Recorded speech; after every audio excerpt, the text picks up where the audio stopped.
Hi guys, I hope I haven't freaked you out with going internally and really breaking yourselves down to starting to see where these thoughts that you keep having are coming from. Are they your head? Are they your heart? Am I battling?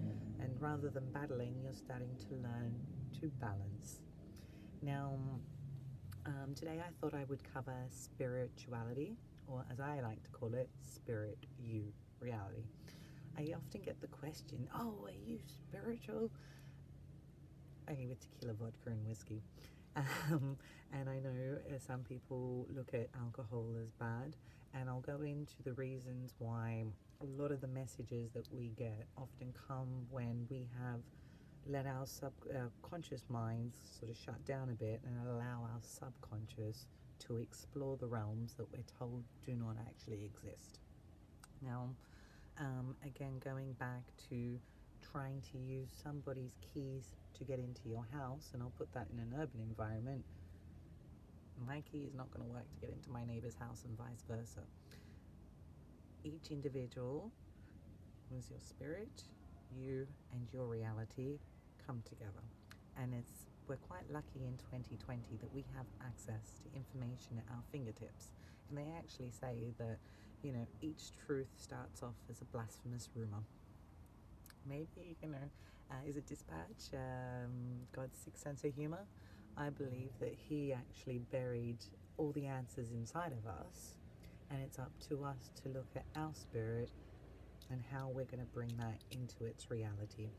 Now, again, we're so lucky that we can start to look at ancient cultures through to modern day practices that are so different, because if you imagine you were born pre internet, you were stuck in somebody else's belief system, and if it didn't resonate with you, you were outcasted, you were alienated, you were shamed, you were shut down for not feeling the same as everybody else. So therefore, a lot of people have felt abandoned by the powers that be, the God, universe, Buddha.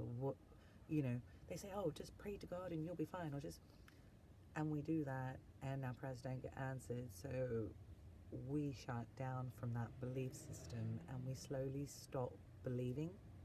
And then we get to this point where we're so exterior focused, looking for spirituality outside, when actually we just need to sit still with ourselves and understand that spirit, you, reality. What makes your soul sing? Now, again, a lot of my information is eclectic, and I should have written down my quotes, and I should have, could have, didn't. Please go out there, whatever I've said to you, go out there and research it yourself. You will find all the answers there. I am just summarizing it and condensing it for you so you can slowly understand that spirituality doesn't mean joining a group or a congregation, or I must be a Buddha who sits under a tree until I reach enlightenment, or go and sit on a camp, Vipassana camp, for however long.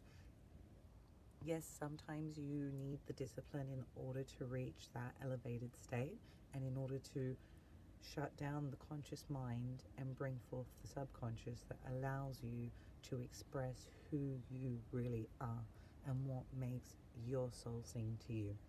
Now, again, going back for millennium, we have been trapped in this box and pigeonholed in this idea that there is only one way to do things. But as we start to see, when we put all the information together, the fundamental key is love. And that is self-love, because if you don't love you, it's very hard to then get somebody else to accept you and love you. So the idea is to look at yourself and break yourself down and discover where it is that you, as an individual, feel the most comfortable.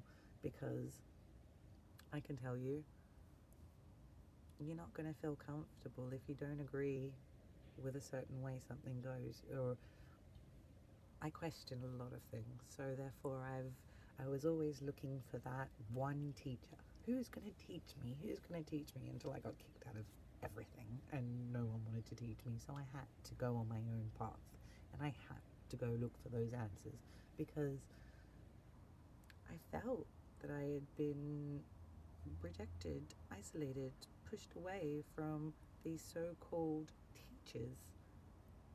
Everything around you is a teacher, from the cat, from the little child, from the book, from science to metaphysics through to music and sound and vibration. There are so many things out there that can teach you, and it doesn't come from one individual.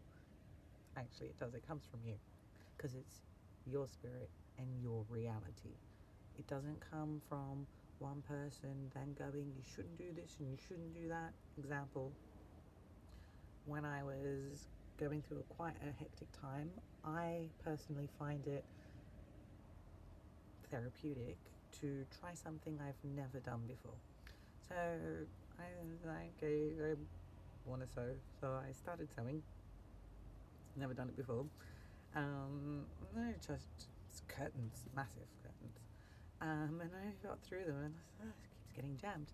Until I went online and realised I was actually sewing backwards, which seemed to work for me. I'd done a whole thing working backwards, but had someone actually been on top of me going, that's completely wrong and you shouldn't do it like that, I would have freaked out, I would have shut down, and I wouldn't have continued my project.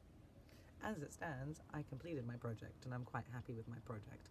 And the idea is that you can kind of be on the right path, and then if you aren't quite sure, you can actually go and look that up now.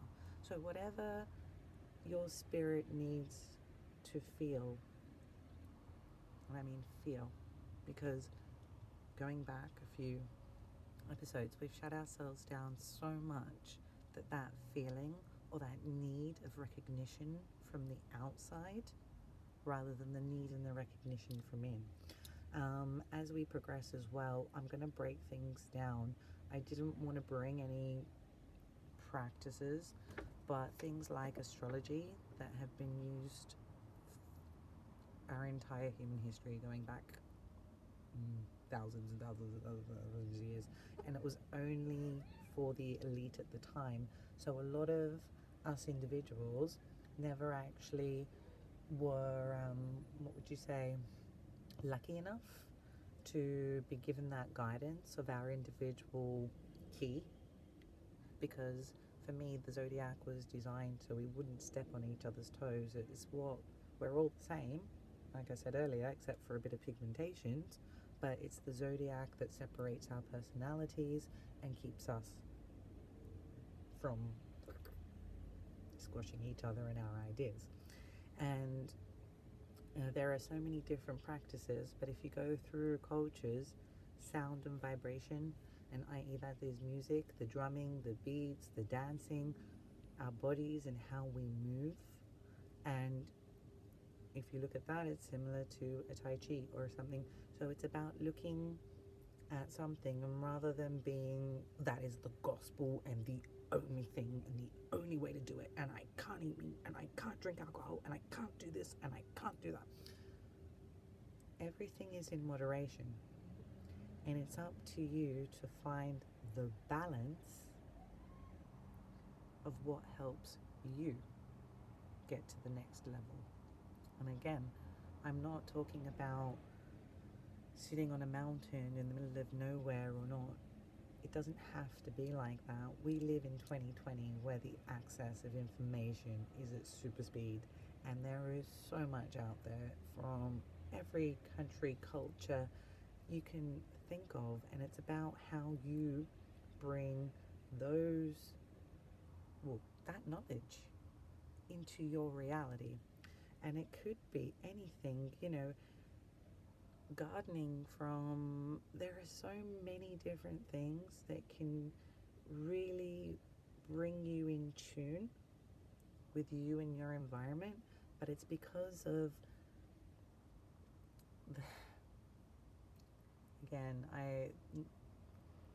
the misinformation that there is only one way to do things, so therefore we feel that we have failed, and we haven't failed.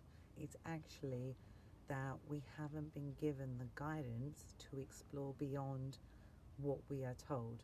And I feel very fortunate to be able to pick up a book on, on poetry from the 1200s and look at information and be able now to piece it all together and go, that resonates with me, that doesn't resonate with me, that resonates with me, that doesn't resonate with me, that resonates with me, that doesn't resonate with me.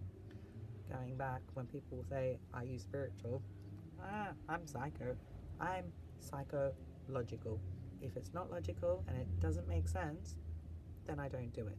And everybody's reality is different. So if it makes sense to you, do it. If it doesn't make sense to you, don't do it. And it's actually that simple. The idea is to stop trying to control ourselves and everybody else around us and actually start to see that the resources are at our fingertips, and it's how you bring that into your reality. Please like, share, pass this on, and yeah, happy 11/11.